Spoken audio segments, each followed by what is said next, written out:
Broadcasting from the business capital of the world, this is the Podcast Business News Network. It's a new year, a new you, and it's really time to help discover your true, beautiful self. And that's what the ladies from Simply Bliss Med Spa and Wellness are here to talk about. They want you to better yourself inside, outside, all around. Isn't that true, girls? Oh, are you there? That's right. Amy, Missy, can you hear me? Yeah. Okay, perfect, perfect. Hi, Yeah, hi. we can hear you. All right, I great. Well, thank you for coming back here to talk more about your amazing spa. And again, it's simplyblissmedspa.com. Tell us a little bit about what it is you do, the overall, and then we'll go down and kind of recap a little last week talking about hormones. There's still much more to talk about as well. Sure. So, we're a full service med spa. Not only do we do injectables, but we do what we like to call lifestyle medicine, which Hmm. is hormone, weight loss. We do some lasers. Peptides, thyroid management, yeah, kind of the whole encompassing of the lifestyle that makes you feel good from the inside out. Yeah. And like you mentioned, the lasers, the outside you're working in, but you're also doing the inside working out, which is kind of where we left off last week because we were talking about diet, lifestyle, hormones. And I know this is important because it really affects, right? The diet and exercise, stress management, all with hormone health. And this is something you can do. Could you just introduce yourself and tell us, your credentials and why you could do this stuff? Because I know you're an expert. Yeah, absolutely. So my name is Missy Ritonya, and I'm the nurse practitioner at Simply Bliss Med Spa. And I am certified as a nurse practitioner in family medicine, but I also have certification in hormones. My specialty is functional medicine. And so, again, we look at wellness from the inside out, looking for root cause of why problems are happening. And hormones are a central part of that. Part of that, we were talking about hormones last week, leading back into lifestyle changes, how diet and exercise and all of that can impact hormonal health. So we'll dig right into that today. Let's talk Absolutely. about let's talk about thyroid, Hashimoto, a lot of that, and just even the gluten factor, Sure. and inflammation.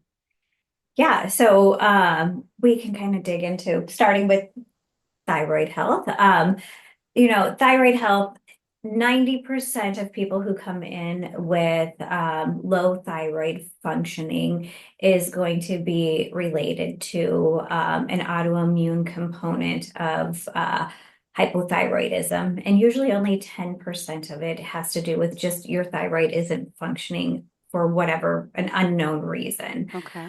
And so a lot of times when we say Hashimoto's, people don't know what Hashimoto's I, is. I don't. I've heard it. So yeah, please, even for me, could you, yeah, Yeah, tell us? so it's Thank you. just it's the autoimmune related component of thyroid hypothyroidism. And so Hashimoto's basically is when your immune system becomes overactive for one reason or another. Something triggers it to start responding, and your body basically makes antibodies that then go and start to attack your thyroid. Oh, And over time, because of that inflammation, leads to a hypothyroidism or inflammation within your thyroid. Or with Hashimoto's, you can have times where, because of the inflammation of your thyroid, you have too much thyroid hormone. And then you have too little thyroid hormone. And sometimes you can have just normal thyroid hormone levels. But most of it stems back to what is the reason this is happening. And as Amy kind of touched on that a little bit, is gluten is typically the thing that leads to the inflammation. So gluten is a protein that's found in our foods. A lot of times you find it in breads, pastas, but they also put it in a lot of dressings. It's a lot of fillers in a lot of baked goods, desserts, barley, wheat, that kind of stuff. And as our body breaks it down, we can't say that we have an allergy to it, but it creates an immune response within our body. And as that gluten gets broken down, it mimics the thyroid itself. Okay. And so it produces antibodies against the thyroid.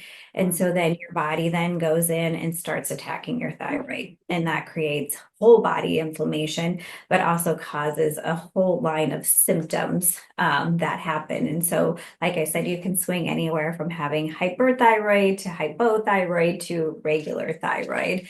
And so that's one of the big things that we check when people come in and they start to say they have symptoms. So symptoms meaning irritability, fatigue, brain fog, joint aches and pains can be another one. Constipation, dry skin, dry nails. They're like, my hair is falling out. I don't know why. Cold intolerance. There's so many different symptoms. And so that's where you really want to dig into hormonal testing and making sure that you check more than just a TSH level, but you're looking at all of the thyroid hormones, including thyroid antibodies, to try to determine what the cause is. And a lot of times, conventional medicine or conventional doctors, if you have those symptoms, they're only going to look at a TSH level. Well, that's not going to tell you truly what's happening at the cellular level. So TSH is more kind of like a screening, and it's what Okay. it's doing is telling us what the body's producing, thyroid stimulating hormone. So how much is the body trying to stimulate the hormone? Mhm. And it's just a screening, and there's a pretty wide range with that. So most doctors, if you're within the range, they're just going to be like, yeah, you're okay. And they Yeah. don't dig any deep.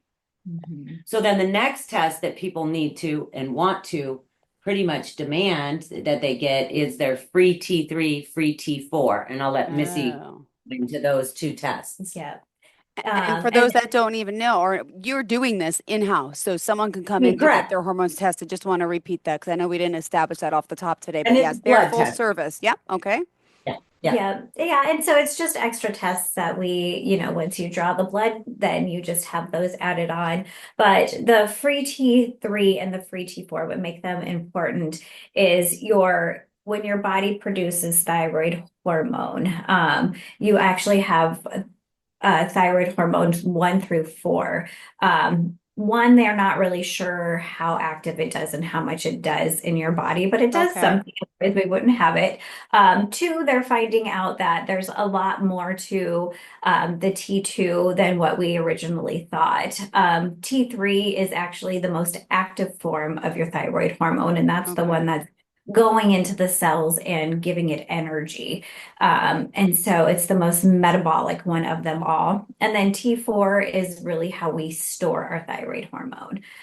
So what we're looking at is we want to look at the free levels to make sure what's available and what's unattached. And so you look at the free T4, and that will tell us, okay, well, how are we storing this? So we store it and it has to get broken down into the free T3. And then the free T3 is what goes into the cells and actually gives them energy. And so we look specifically at each one of those. The most important of all three of those thyroids, so between the TSH, the free T3, and the free T4, the free T3 is actually the most important, despite what we Are told. test, yes, or what we test even in medicine, because that's going to tell us all the way down to the cellular level how much of that thyroid hormone is getting in there and doing the job.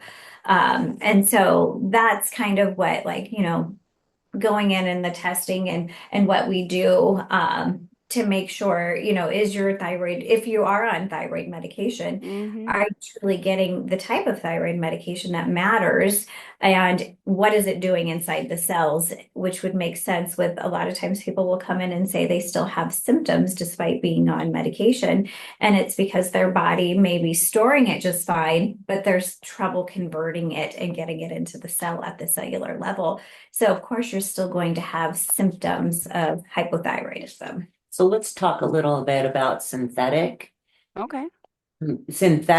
thyroid medication and then desiccated or Yeah. So there's different types of thyroid hormone. Just hit me. Hold on. The one time they tried to put me on armor or something. Mhm. Hyperthyroid. Correct. Yes. That Yes. Or was it. nature. Yeah. That Mm-hmm. was Or Yep. it. NP thyroid. Okay. So the Yep. difference is, generally speaking, when you go through guidelines, so medical doctors manage disease through guidelines, and the guidelines kind of guide us and tell us if you have a certain disease, this is how the best way to treat the disease is. And according to the guidelines, um, you always typically start with a synthroid or levothyroxine to treat hypothyroidism.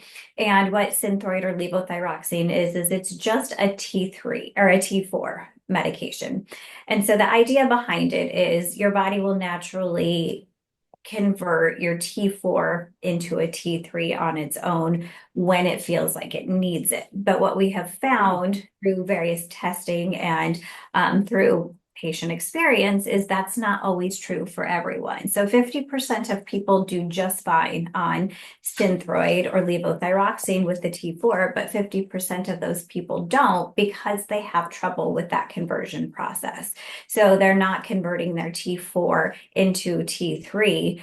And so their stores of T4 can look great on paper, but if you're not converting it over to getting that active form, then you're still going to have symptoms. And Got it. so that's where when people come in and they're on a levothyroxine or a Synthroid and they're still having symptoms, you probably need to convert them over to, like you were saying, like an Armour thyroid, an NP thyroid, um, because you're getting both the T3 and the T4. So T3 is short acting, and typically when your body needs it, it can break it down and you get that quick acting T3.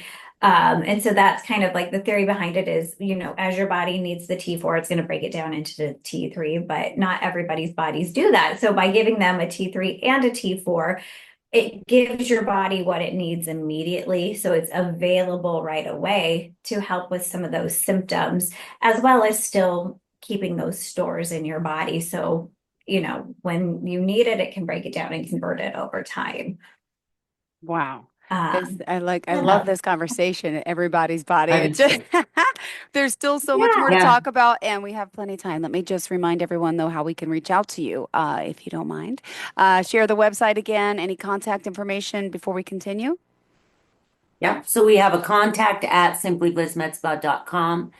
That is, more, we use that for questions, those kind of things. And then we also have info at simplyblissmedspa.com. And then our website is pretty thorough. We do try to keep that up to date, as far as that goes. And then we also do telemedicine. So if someone Yeah. is just wanting to have a conversation with Missy, then they can call and book a phone consultation as well. Perfect. Thank you so much. So, want to continue then with the thyroid? I mean, there's still so many other hormones. We're going to also address some myths and misconceptions as well. But I know you guys weren't done with that conversation. So, let's go. Let's continue. Yeah. Well, we can actually move on and go And off just of that. curious, is it true? I was reading earlier when we first started talking, though, about the thyroid itself, that sleep really helps or inhibits issues with the thyroid. Is that true? Sleep deprivation It can. Yes, so absolutely. Sleep deprivation can actually affect all hormones, progesterone, testosterone, estradiol, as well as thyroid function. And so, making sure that you're getting high quality sleep is essential for every single hormone within your body. Typically, we want to make sure that you're aiming for 7 to 9 hours Yep. of good sleep. When I say good quality sleep, that REM sleep is very important. And what a lot of people don't know is we make growth hormone in our pituitary gland. Okay. And when we're younger, in our, teenage to early 20 years, that's when our growth hormone is the highest. For every decade of life that we go through, that hormone level starts to drop and we don't get as much. We get 6 bursts of growth hormone throughout the day, but as we age, it's kind of like your gas tank is full we don't get as much gas in our tank. So even though we're getting those 6 bursts throughout the day, it's not to the extent that it was when we were younger in our teens and 20s. We replenish our growth hormone when we get good quality sleep. And Mm-hmm. growth hormone, what a lot of people don't know, is the only time that your body produces growth hormone is between the hours of midnight and 2 a.m. So if you're not in a deep REM sleep between Ah, the hours of midnight and 2 p.m., you're bypassing your body's ability to make and store that growth hormone throughout the day. So that's where it's important when we say good quality sleep and sleeping in those yeah. hours. So unfortunately, people who work night shifts, Oh, their growth hormone patterns and cortisol levels are disrupted because they're not getting the rest that they need, even though they do get 7 to 10 yeah. hours sleep, but they're bypassing the hours that your body is supposed to naturally rest and restore. So yeah, that's a great question of, why is sleep so important? Because that's our body's way of repairing itself for all of the things that we do throughout the day. So that way it can get ready for the next day and make our hormones and body basically function back to the way that it's supposed to. Thank goodness. I spent 20 something years getting up at 2 in the morning for work, and I don't miss those days. And I feel like I'm finally catching up on my sleep, and now I know the good things are happening. All right, good. Absolutely. I mean, that's a lot of people, unfortunately, especially when you have Yeah. shift workers or, our first responders who have to work crazy hours. I Yeah. mean, it takes a big toll on people. And And you, you work with a lot of that, mhm, a lot of first responders. And so, and married to, yeah, married Oh, to first wow. responder. Yeah. yeah, Oh, yeah. wonderful. Yeah. You know that whole world very well. And they're normal, a lot of stress in that, you know. High cortisol. So cortisol is another Oh, thing that's kind of a big, kind of a buzzy word out there, Mhm. and people just are like not quite sure what the whole cortisol thing is. And Mhm. so maybe you want to talk about that just a sure. little bit, Yeah. or We where are you with it? hit on cortisol. Your highest level of cortisol on in a normal person should be when you wake up, right? So how cortisol works is when you're sleeping, your cortisol levels are at the lowest, and Okay. your first response in the morning, when you get sunlight or when your body first wakes up in the morning, this is where like they say you should have sunlight first thing in the morning to help your body kind of wake up because that triggers that cortisol response. So when you wake up, it's going to be low, but within 30 minutes, it should immediately start to increase and continue to increase until about noon. At noon is when your cortisol levels should be the highest, and then they slowly start to decrease throughout the day. And slowly, by 9 o'clock, again, they're going to be at their lowest level. And that's again to kind of prepare your body for that rest and relaxation to recover for the day. And so they call it the catabolic stage, which is recovery. For people who have like shift work or people, when we say have adrenal fatigue, Mm-hmm. we don't see that normal kind of circadian rhythm or spike in cortisol levels that are healthy, because of, long-term stress, irregular sleep patterns, um, lifestyle, environmental things. And so if you were to look at a cortisol stress level and you were to have them, and we do that through a saliva test, you will see that, with some people, first thing in the morning, they may spike, but then it drops immediately, or Okay. they have what we call a flatline response where it never spikes. And those are the people where they just are so fatigued, they can't get out of bed, there's no motivation. And that's because cortisol is what gives us kind of that get up and go energy throughout the day. And so we watch that a lot. And, our first responders, it's hard for them because they get that constant fight or flight, because if they Mm-hmm. have to go to an emergency, that's where cortisol is most important. And so they get this big fight or flight release of cortisol, which gets them through. And then they're supposed to be able to after they finish whatever it is, calm back down. And a police officer, he works on the SWAT team, Mm-hmm. and sometimes they get back-to-back calls where they don't get that time in between to decompress. It's just that constant, gotta go, gotta go. And so they start to get some of that adrenal fatigue. And I have a lot of protocols and things that we do to help them turn that off so we can get that response back to a healthy level for them to help them deal with all of that. Beautiful. Yeah. So, I just knew that's kind of a thing out there that people talk about. Yeah. Um, Yeah. So we can. oh, let's talk about the myths. Yeah, there's quite a there's some good ones Addressing on myths there. and misconceptions. I've had Let's talk heard about that this I've So heard that hormone when we talk, therapy can cause cancer. I've heard that one. That can't be true. Why would people be doing it? I mean, come on. Yeah.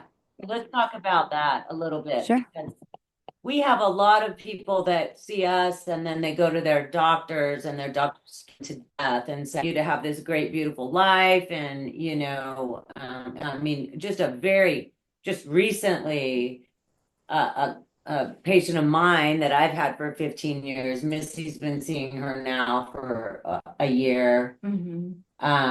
Her doctor scared her to death about being on bioidentical hormones. yeah. Oh, So there is, hormone therapy. Important part of is looking at your past medical history and looking at family history and, making sure that you're diving into all aspects of that, because a lot of people do believe that hormone therapy can lead to cancers.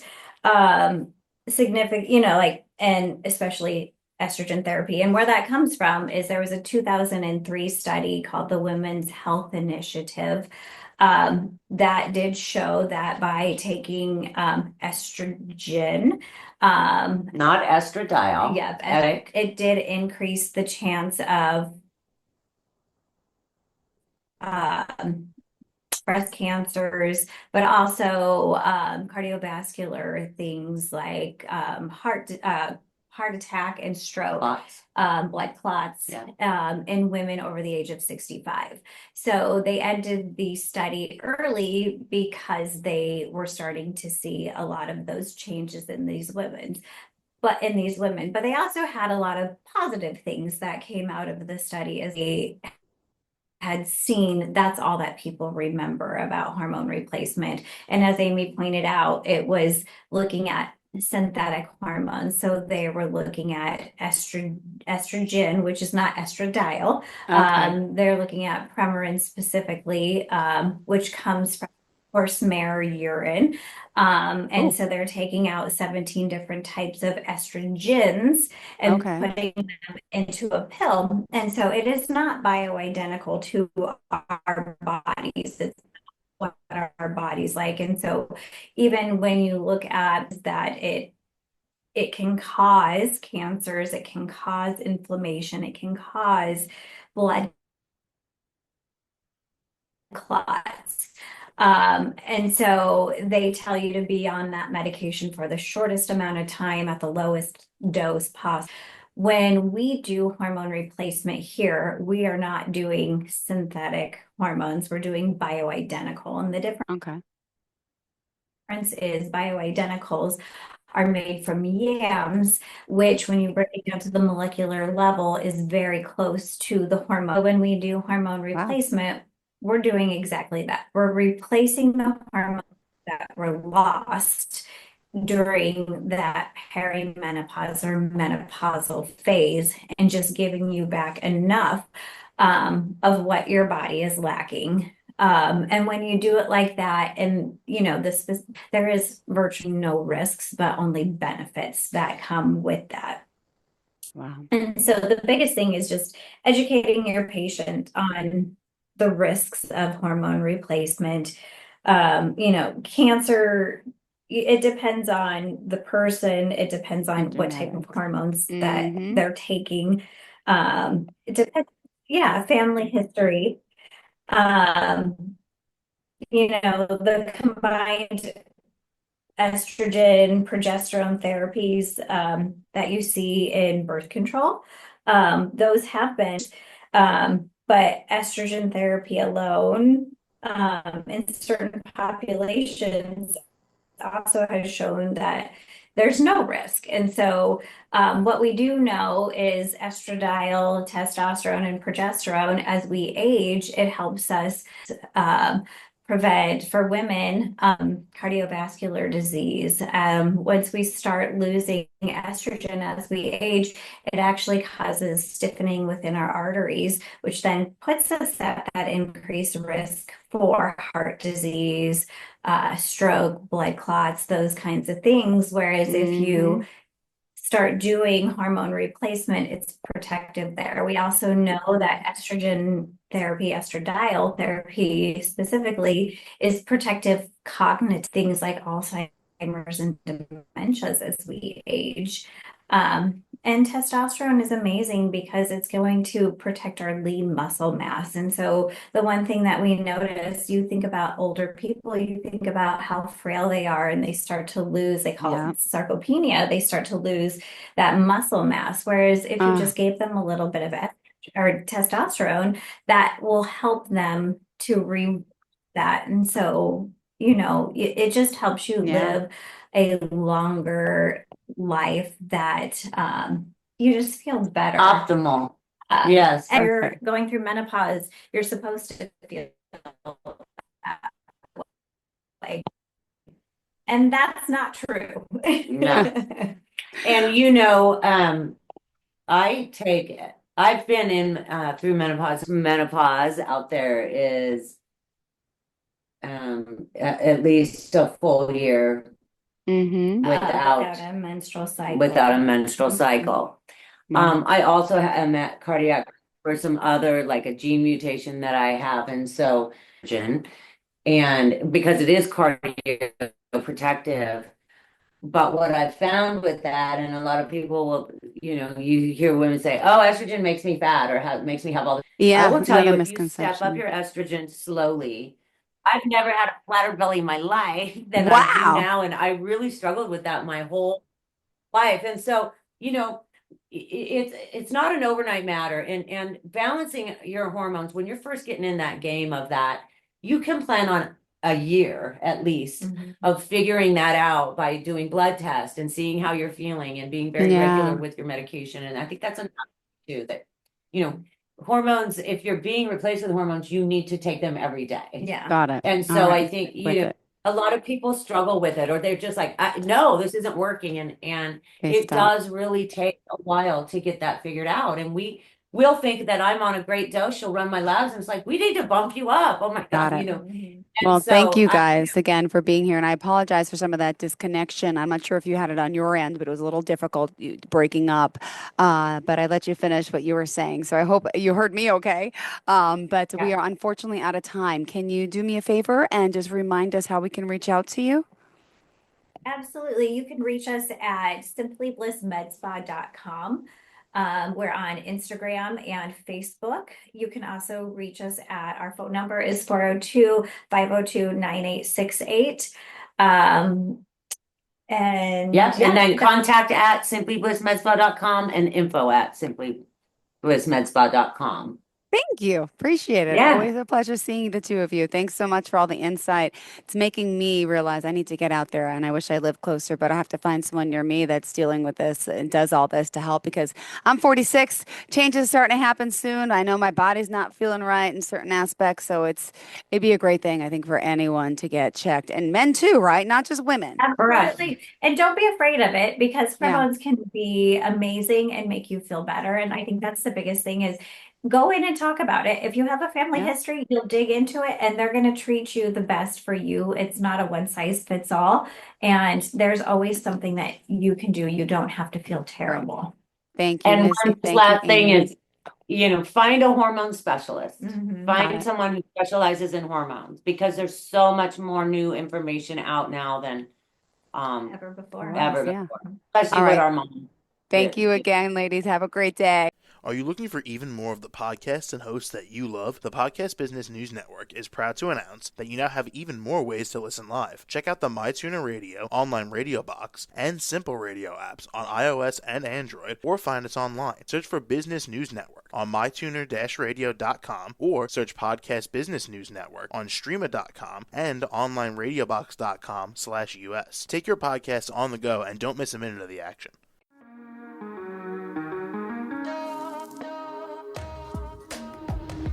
Broadcasting from the business capital of the world, this is the Podcast Business News Network. For nearly 2,000 severely injured veterans, everyday life has become filled with barriers. Day-to-day simple tasks can become pretty daunting. I have to carry my chair up 2 flights of steps or have somebody do it for me. What scares me the most is just the falling. When I'm struggling with my house, I think, to have that one great barrier just knocked down, it's crucial. Home for Our Troops is a wonderful nonprofit that builds a mortgage-free, fully adaptive, handicap-accessible house. And there's no catch. It'll be our very first home that we've ever owned. This is a game changer. This is where your life begins again. We need you to join us in completing this important mission. Please visit hfotusa.org